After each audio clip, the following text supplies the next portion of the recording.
Hi, Stacy DeBroff. I am from Mom Central, and I blog about mom trends. One of the things that's really been fascinating for me in the rise of the blogosphere is the power of reach. And so there's been much debate about whether bloggers are more like journalists, are they like columnists, are they brand enthusiasts, are they diarists and writing about personal journaling. And I think that you can't really characterize all mom bloggers the same. There are some people writing very personal diaries and they're taking ads to support that effort. There are others that are engaging in hands-on reviews of products and services and causes like the Responsibility Project that really strike a chord that they feel powerfully connected to, like I have in this case. And so I think that, in my opinion, bloggers are a lot like columnists. They are writing their personal opinion, they rise on the strength and what they have to say, of their opinion, how they articulate it, and how they bring that passion alive by growing an audience, which is becoming increasingly easy thanks to the widespread technology of social media. Sometimes as a blogger, and I'm going to answer this, when you have to make a tough judgment call, sometimes that judgment call it comes between your opinion and what sharing, especially if that opinion is harsh, what the consequences of sharing that opinion is. So I was recently sent a product by a very small company, an entrepreneur that I wanted to help out. And it was a vitamin B patch that you applied 2 hours before going into the garden, and it was supposed to stop mosquitoes. And I thought, great, I have hundreds of thousands of mosquitoes that are interested in me in my garden. So I put the patch on, and not only did it not work, but the mosquitoes, it was called to the wilds. They came in droves. So the tough decision I had as a blogger is that I could be candid and reach out to the 100,000 moms that read what I'm writing, and the producers and all the media that circles around my blog and our website, Mom Central. But it was a small company, and it was an entrepreneur. So I could be truthful and say, this product really doesn't work, but by doing so, I might really damage a small company. And so instead, I chose not to blog, but to write them a very detailed first-person account from the trenches. And they actually then wrote back saying, there is a small percentage that doesn't work for. So the tough thing as a blogger is, how honest are you? When are you honest? And how do you deal with that? And how do you take in the repercussions of knowing that you have a powerful reach to an audience that's listening? One of the things that I've been following closely as a part of Mom Central has been the FTC guidelines. The Federal Trade Commission is looking at revamping guidelines that really date back 20 years ago.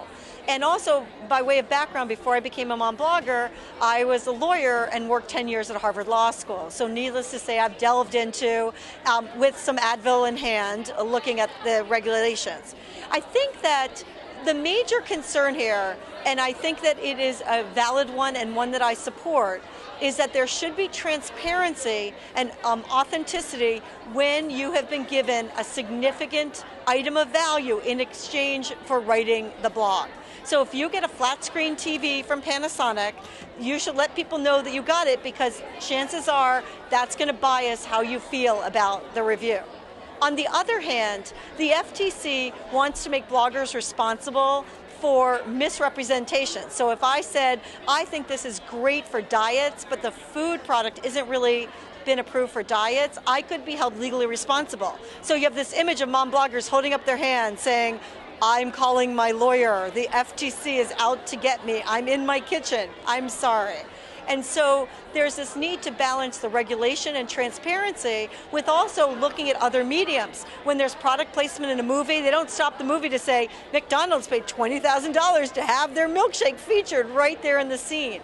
When we read the New York Times Sunday magazine, they don't start out the review section of great places to visit if you're going to the Bahamas by saying, our reporter, Susan, was flown on $750 tickets, received a comp room of $2,000, had 3 mojitos, 1 back massage, and she thinks it's a great family getaway. And so I think that, or if you're, for example, if you get a $2.50 cereal, do you have to say, I got this cereal from Mom Central Consulting, who was a campaign from Kellogg's. The brand of Kellogg's was Frosted Flakes, and it's, where does it go? What level of it? And also, does that mean that if I'm walking through the park and someone gives me a free sample of Snapple to try and I decide to blog about it, I have to say, I was just walking through the park, but this expo company had Snapple in their booth, and I took a free $2.50 Snapple, and they gave it to me, and here's what I think.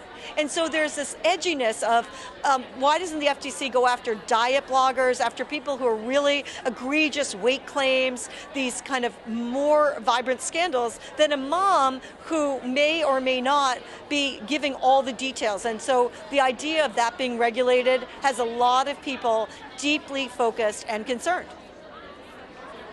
The mommy blogger phenomenon has had the power and reach that it has achieved, especially in grabbing the attention of brands, for a couple key trends that came together.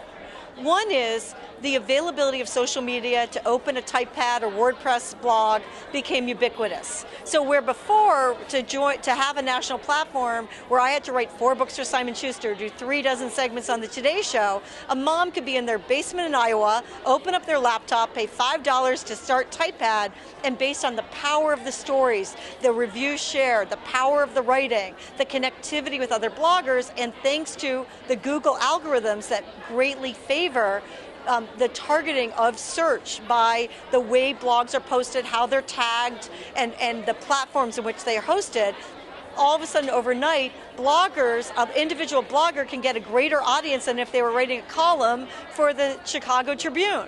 And not just that, but they're writing as first-person brand enthusiasts. And so their passion, they're sharing their perspective.